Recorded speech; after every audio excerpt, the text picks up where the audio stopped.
Hello students, अब हम बात करते हैं नए टॉपिक की। और जो हमारे पास जो नया टॉपिक है वो है गतिशीलता। क्या है? गतिशीलता, मोबिलिटी। ठीक है बेटा, मोबिलिटी क्या होती है हम ये जानेंगे। गतिशीलता, गतिशीलता का मात्रक क्या होता है, ये कैसी होती है, ये किस चीज पर निर्भर करती है, क्या इसकी विमा होती है। बेटा इसकी विमा काफी बार पूछी जाती है, ध्यान रखना, काफी बार पूछी गई है। तो ये चीज तुम्हें याद रखनी है कि गतिशीलता की विमा क्या होती है, क्या मात्रक होता है, ये किस चीज पर निर्भर करती है।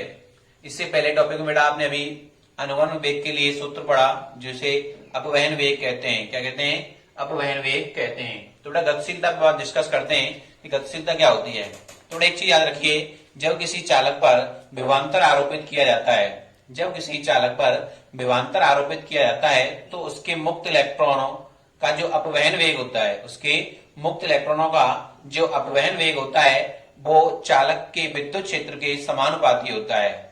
जो मुक्त इलेक्ट्रॉनों का अपवहन वेग होता है वो किसके समानुपाती होता है बेटा? विद्युत क्षेत्र के। आरोपित विद्युत क्षेत्र कैसा होता है? समानुपाती होता है। ठीक है बेटा, मतलब विद्युत क्षेत्र बढ़ेगा तो अनुगमन जो अपवहन वेग है वो भी बढ़ेगा। तो हम डिस्कस करते हैं, यहाँ पे देखिए, आइए लिखेंगे बेटा, लिखेंगे। हम जानते हैं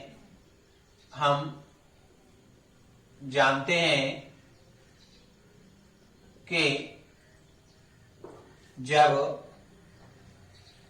किसी चालक पर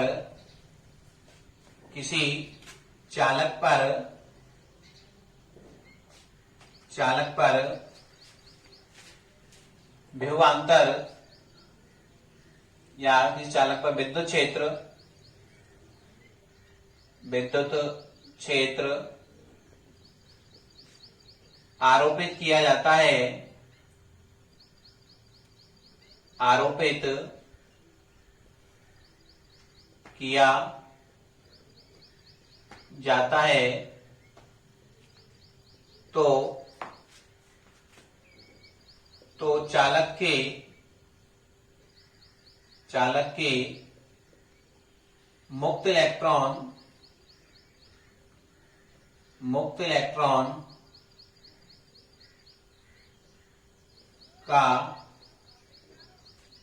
मुक्त इलेक्ट्रॉन का अपवहन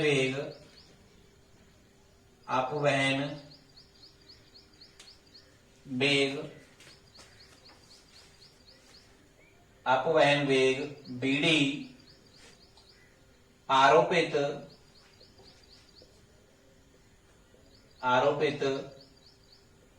विद्युत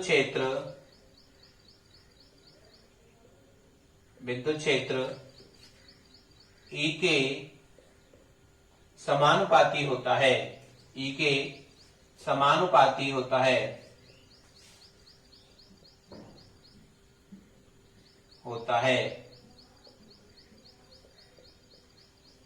देखिए अर्थात लिखेंगे बेटा, अर्थात देखिए BD is proportional to E। तो देखिए बेटा समानुपाती चिन्ह हटाते हैं, कोई ना कोई क्या लगाते हैं? कांस्टेंट लगाते हैं। क्या लगाते हैं? कांस्टेंट, नियतांक लगाते हैं। तो BD बराबर म्यू E वेक्टर। बेटा यहां जो इसे आप बंद कर दीजिए समीकरण, इसे एक बोल दीजिए, लिखेंगे म्यू एक समानुपाती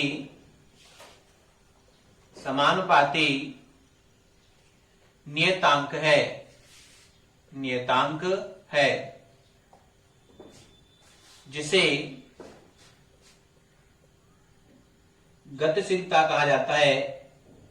इलेक्ट्रॉन की गतिशीलता कहा जाता है, गतिशीलता कहा जाता है। तो देखिए बेटा, फ्रॉम इक्वेशन फर्स्ट, तो mu equal to BD upon E। तो देखिए बेटा एक परिभाषा यहां बनेगी, तो परिभाषा क्या बनेगी, ध्यान देना कि अपवहन वेग और विद्युत क्षेत्र के अनुपात को क्या कहते हैं? गतिशीलता कहा जाता है। या आप कह सकते हैं कि किसी भी आवेश आवेश वाहक के अपवहन वेग बीडी तथा आरोपित विद्युत क्षेत्र के अनुपात को क्या कहते हैं? उस आवेश वाहक की गतिशीलता कहते हैं। बेटा आवेश वाहक शब्द मैं इसलिए यूज कर रहा हूं कि आवेश वाहक दो तरह के होते हैं, एक तो होता है इलेक्ट्रॉन, एक होता है होल। एक होता है इलेक्ट्रॉन, एक होता है होल। अर्धचालकों में इलेक्ट्रॉन और होल होते हैं, ठीक है। विद्युत अपघट्य होते हैं, उनमें धनायन और ऋणायन होते हैं। और जो निर्वात नलिकाएं होती हैं उनमें भी क्या होते हैं? धनायन और ऋणायन होते हैं। तो परिभाषा सीधी बनेगी बेटा, लिखेंगे अर्थार्थ, यहां लिखेंगे बेटा अर्थार्थ किसी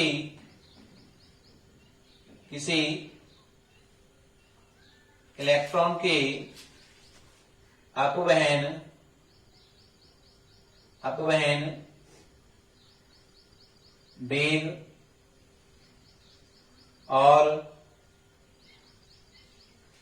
अपवहन वेग और विद्युत क्षेत्र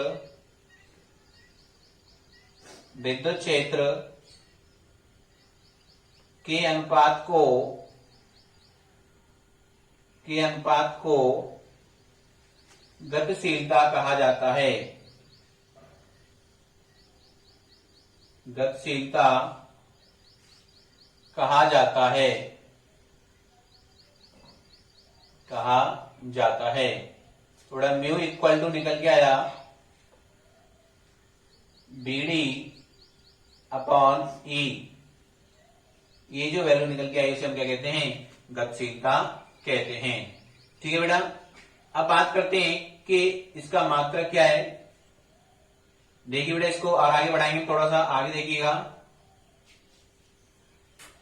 mu equal to V D upon E. लेकिन आप जानते हैं बेटा बीडी इक्वल टू मैंने अभी आपको बताया था ई टाउ अपॉन एम। देखिए तो म्यू इक्वल टू बनेगा बेटा अपने पास, बीडी की वैल्यू रखेंगे ई टाउ अपॉन एम ई। बेटा ई से ही क्या हो गया? कैंसिल आउट हो जाएगा, तो वैल्यू बचेगी हमारे पास mu equal to E tau upon M. तो ये क्या आ गई? गतिशीलता निकल के आ गई। क्या निकल के आ गई बेटा? गतिशीलता निकल के आ गई यहां तक। तो ये फॉर्मूला बन गया किसका? गतिशीलता का। ठीक है बेटा, क्या मतलब? आवेश वाहक की आवेश और विश्रांति काल की गुणनफल और उस आवेश वाहक के द्रव्यमान के अनुपात को भी गतिशीलता कहा जाता है। तो बड़ा सीधी बात है, परिभाषा क्या बनी कि इलेक्ट्रॉन के अपवहन वेग और विद्युत क्षेत्र के अनुपात को क्या कहते हैं? गतिशीलता कहते हैं। क्योंकि जो अपवहन वेग होता है वो विद्युत क्षेत्र कैसा होता है? इज प्रोपोर्शनल टू होता है। V D is proportional to E vector, V D equal to mu E vector, where mu is a constant it's call of the mobility. From equation first mu equal to V D upon E. तो जो उनका जो ratio होता है किसका? अपवहन वेग का और विद्युत क्षेत्र के अनुपात को हम क्या बोलते हैं? गतिशीलता कहते हैं। थोड़ा इसके अगले पॉइंटों पर डिस्कस करते हैं। देखिए बेटा, इसको स्क्रीनशॉट ले लीजिए इसका।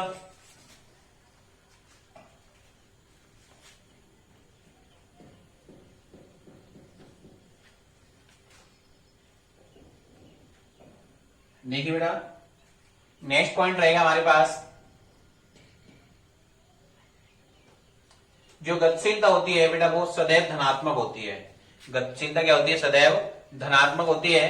तो लिखेंगे गतिशीलता सदैव धनात्मक होती है। धनात्मक होती है। ठीक है बेटा, नेक्स्ट है गतिशीलता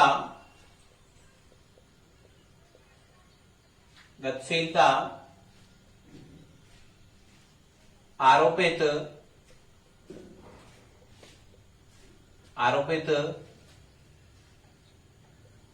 विद्युत क्षेत्र ई पर निर्भर नहीं करती है। निर्भर नहीं करती है।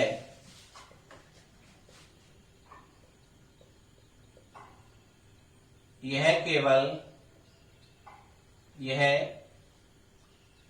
आवेश वाहक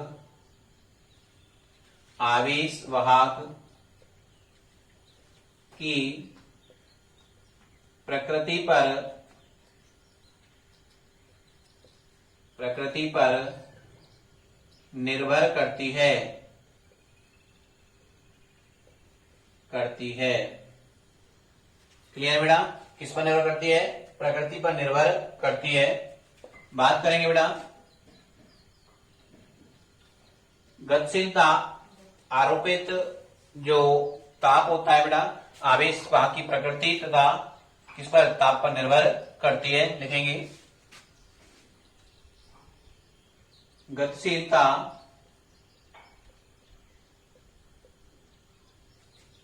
ताप पर निर्भर करती है अर्थात ताप बढ़ाने पर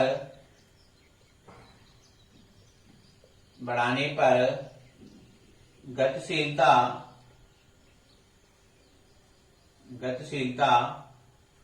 घट जाती है।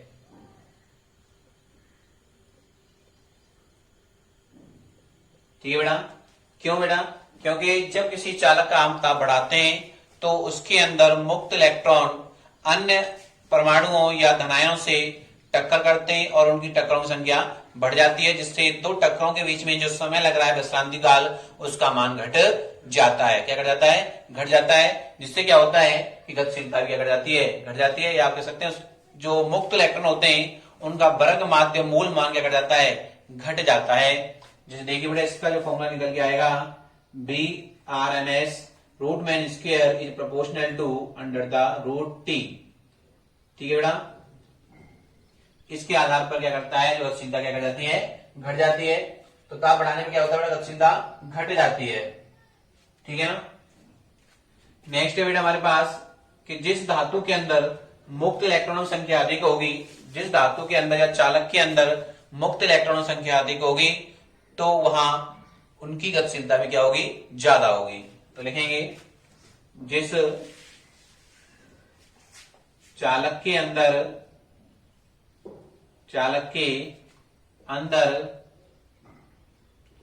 मुक्त इलेक्ट्रॉन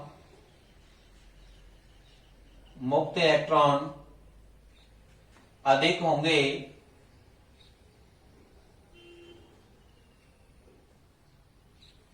जिस चालक के अंदर मुक्त इलेक्ट्रॉन अधिक होंगे उस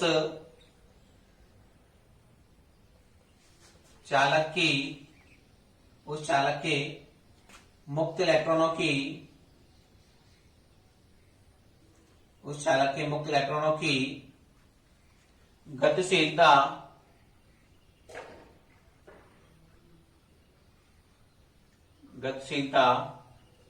भी अधिक होगी।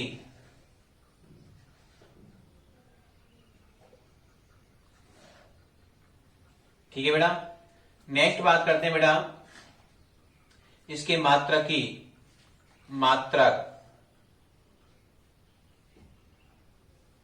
तो बेटा ऐसा ही सिस्टम में इसका जो मात्रक होता है, समझना बेटा बात को, हमारे पास जो म्यू निकल के आया वो ये निकल के आया है।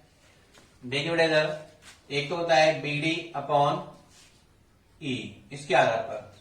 तो देखिए इसका मात्रक वेग है, वेग का मात्रक क्या होता है? मीटर पर सेकेंड। और विद्युत क्षेत्र का होता है, क्या होता है विद्युत क्षेत्र का? बताइए, वोल्ट प्रति मीटर होता है। तो देखिए इधर क्यों होता है वोल्ट प्रति मीटर? देखिए अब E का मान समझ लीजिए, F बराबर क्या होता है? QE होता है। क्या होता है? QE। एक तो ये हो गया। ठीक है? इस आधार पर E की वैल्यू निकल के आ जाएगी न्यूटन प्रति मीटर। तो लिखेंगे मीटर पर सेकेंड, लिखेंगे हिंदी बड़ा, मीटर पर second upon volt into second, sorry volt प्रति मीटर, जो हो जाएगा। देखिए वोल्ट इंटू सेकेंड ही होता है बेटा, इसका मात्रा वोल्ट इंटू सेकेंड, इंटू में आता है वोल्ट इंटू सेकेंड। ठीक है बेटा, एक मात्रा तो ये हो गया। अब दूसरा मात्रा निकालेंगे, लिख देंगे अथवा, अब देखिए दूसरा मात्रा इस आधार पर निकाले आप लोग, मीटर पर सेकंड रहेगा और एम बराबर क्या है क्यू ई, तो ई की वैल्यू क्या जाएगी बेटा एम बट्टे कूलम, क्या निकल जाएगा भाई, यही तो निकल जाएगा, ई की वैल्यू कितनी निकल जाएगी बेटा एम बट्टे क्यू, इसका मात्रा कितना है न्यूटन, इसका कितना है कूलम, तो क्या बन जाएगा मीटर पर सेकंड बट्टे न्यूटन इंटू सेकेंड। देखिए मीटर प्रति सेकंड बट्टे, बेटा इसको नीचे रखेंगे, इस जगह रखेंगे तो क्या बनेगा, देखिए बेटा इसका न्यूटन बट्टे कूलम बनेगा, या न्यूटन प्रति कूलम बनेगा, तो लिखेंगे न्यूटन प्रति कूलम, मोटे अक्षरों में लिख देता हूं प्रति कूलम। ठीक है ना, तो ये मात्रा हमारे पास बन करके आ गए। इसको बेटा एडजस्ट करेंगे तो ये चार संख्याएं जो अपोजिट हो जाएंगी, तो मीटर कूलम बनेगा मीटर कूलम बट्टे न्यूटन सेकेंड, न्यूटन सेकेंड, तो ये बन जाएगा अपने पास।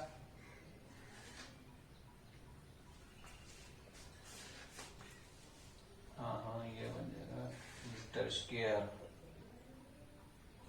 स्क्वायर बट्टे वोल्ट इंटू सेकेंड, सही है। तो बेटा बात करते हैं विमा की। विमा, तो देखिए बेटा विमा इस आधार पर निकालेंगे, इसके आधार पर देखिए, तो मैं आपको बता देता हूं, पहले लिख देता हूं विमा की बेटा इसकी,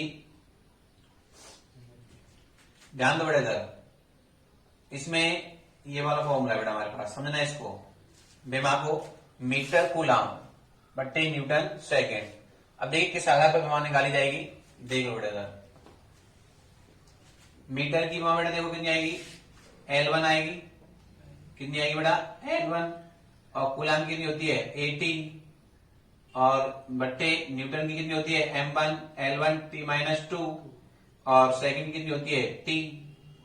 क्लियर है बेटा, तो एक T से एक T कैंसिल आउट हो जाएगा, इसको ऊपर लेके जाएंगे तो बेटा इसको कितना बनेगा M माइनस 1, और कितना हो जाएगा बेटा ऊपर जाएगा 0 हो जाएगा, L0 हो जाएगा भाई, देखो एक L से L कट गया तो L0, और ये ऊपर जाएगा T2 और A1, ये विमा बनी नहीं बनी, तो ये विमा बनेगी बेटा इसकी M minus 1 L0 T2 A1।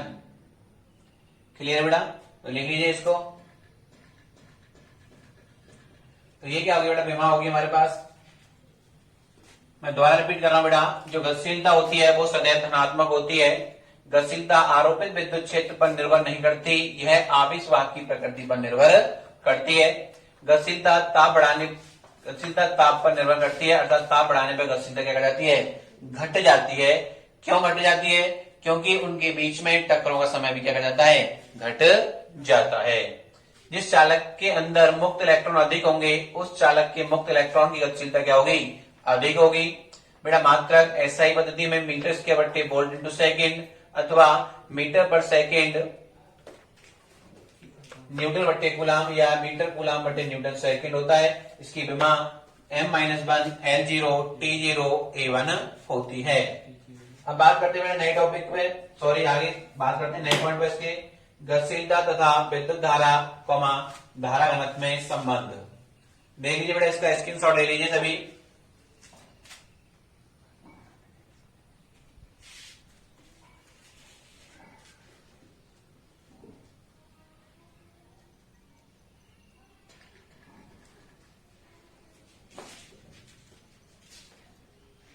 अब बेटा गतिशीलता तथा धारा और धारा घनत्व में संबंध लिखेंगे।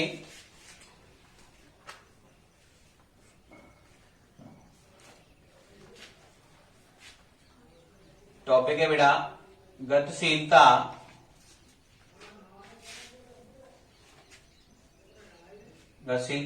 तथा वैद्युत धारा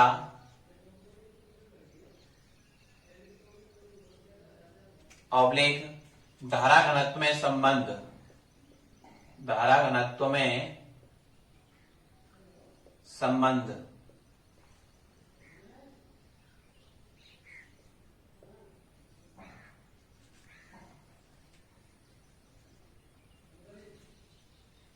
देखिए बेटा, लिखेंगे be know that, be know that. तो बेटा अनुगमन जो अपवहन जो वेग होता है वो आप जानते हैं कितना होता है बेटा, सॉरी, जो गतिशीलता होती है वो होती है बी डी अपॉन ई, समीकरण 1। इसे क्या बोलते हैं, गतिशीलता कहते हैं। क्या कहते हैं बेटा, गतिशीलता। म्यू इक्वल टू, अब लिखेंगे अपवहन वेग बी डी इक्वल टू, आप जानते हैं कितना होता है बेटा, ई टाउ अपॉन एम होता है। या इसको आप ऐसे भी लिख सकते हैं बेटा, क्योंकि ई इक्वल टू होता है V upon L, equal to कितना होता है, बी अपॉन एल। तो E tau V upon M L, M L. बेटा एल क्या चालक की लंबाई है, बी क्या है विभवांतर है, इसे बोलेंगे समीकरण 2। क्लियर है बेटा। और इसका एक फॉर्मूला और होता है, बी डी बराबर होता है आई अपॉन एन ई ए, ये होता है एन ई ए। ये बेटा अनुगमन वेग और धारा में संबंध है, वो हम अगले टॉपिक में पढ़ेंगे। और इसकी लिखेंगे धारा घनत्व, आप जानते हैं जे इक्वल टू कितना होता है, आई अपॉन ए होता है। अब देखिए बेटा इधर, इसे बोले समीकरण 3। लिखेंगे समीकरण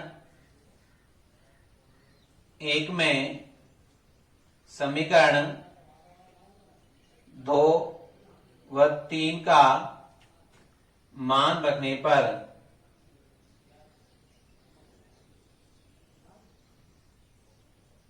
तो देखिए बेटा मान रखेंगे यहां पर हम लोग, देखिए बेटा म्यू इक्वल टू बीडी की वैल्यू कितनी है, इधर जान दीजिए बेटा, बीडी बीडी की वैल्यू कितनी है बेटा अपने पास, आई अपॉन एन ई ए हो जाएगा। हमने बेटा बीडी की वैल्यू उठा के रख दी है, ये वाली वैल्यू इस जगह रख दी है, तो एन ई ए आ गया। क्लियर है बेटा।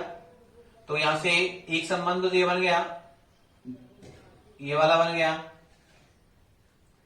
अब बेटा इसकी आई की वैल्यू निकालेंगे तो यहां से क्या निकल के आएगा, एन ई ए म्यू, ये वाला संबंध निकल गया, ये धारा निकल के आ गई। अब बेटा इसे देखो आई अपॉन ए, ध्यान दीजिए इधर कि आई अपॉन ए क्या है हमारे पास, ये वाला संबंध देखो किसके इक्वल आ रहा है, किसके इक्वल है, जे के इक्वल है। किसके है, जे के। तो म्यू इक्वल टू क्या निकल के आएगा, जे अपॉन एन ई ई, ये आ गया धारा घनत्व और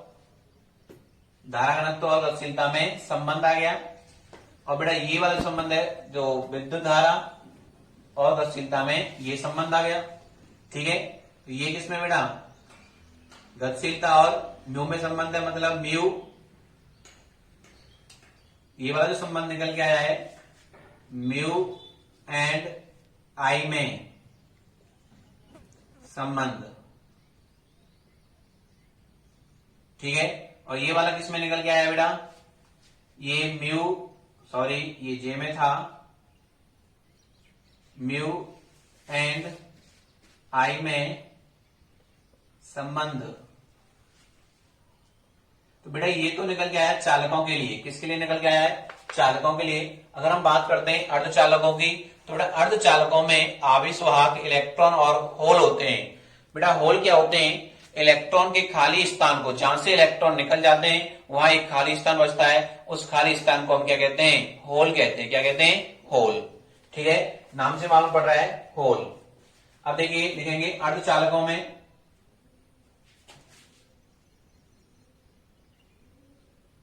अर्धचालकों के लिए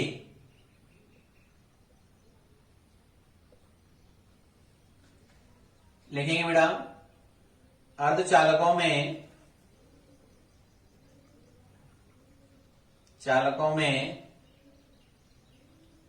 आवेश वाहक होल व इलेक्ट्रॉन होते हैं। तब देखिए बेटा कुल धारा जो निकल के आएगी तो आई इक्वल टू कितनी आएगी बेटा, यहां 2 प्लस हो जाएंगे ध्यान रखना, एक तो इलेक्ट्रॉन के कारण धारा और एक होल के कारण एच। बेटा ये एच का प्रयोग किया जा रहा है, ध्यान रखना, आई इक्वल टू एन लिखेंगे एन ई, ठीक है, इसको आप ऐसे लिख देना, मैं लिखेंगे बेटा N E E E A mu E plus N H E, मतलब होल की बात कर रहे हैं, ए म्यू एच। तो बड़ा यहां से आई इक्वल टू क्या कॉमन आ रहा है, ई ई ए कॉमन आ रहा है, और यहां बचा N E mu E plus N H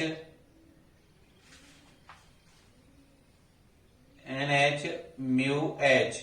ये निकल के आ गया किसके लिए बेटा, अर्धचालकों के लिए, ठीक है बेटा। ये एन ई मतलब इलेक्ट्रॉन की संख्या है, यहाँ होलों की संख्या है, ये इलेक्ट्रॉन की गतिशीलता, ये होल की गतिशीलता, ये चालक का क्षेत्रफल जिस चालक को आप ले रहे हैं, ये विद्युत क्षेत्र जिसमें जो आरोपित किया जा रहा है, और उसमें ये इलेक्ट्रॉन है तो इलेक्ट्रॉन और होल है तो होल। तो बड़े ये क्या हो गई हमारे पास गतिशीलता हो गई। तो मैंने इसको आपको बिल्कुल बेसिक तरीके से समझाया है, ये संबंध निकल के आया गतिशीलता वैद्युत धारा। बेटा गतिशीलता और वैद्युत धारा में संबंध जो बनता है वो बनता है म्यू बराबर आई अपॉन एन ई ए होता है, ठीक है ना, या आई बराबर एन ई ए म्यू होता है, और धारा घनत्व गतिशीलता संबंध होता है म्यू बराबर जे अपॉन एन ई ए, ठीक है ना बेटा। तो ये क्या आ गया, गतिशीलता में संबंध आ गया, रिलेशन आ गई धारा और घनत्व के साथ, ठीक है बेटा। Thank you for watching video.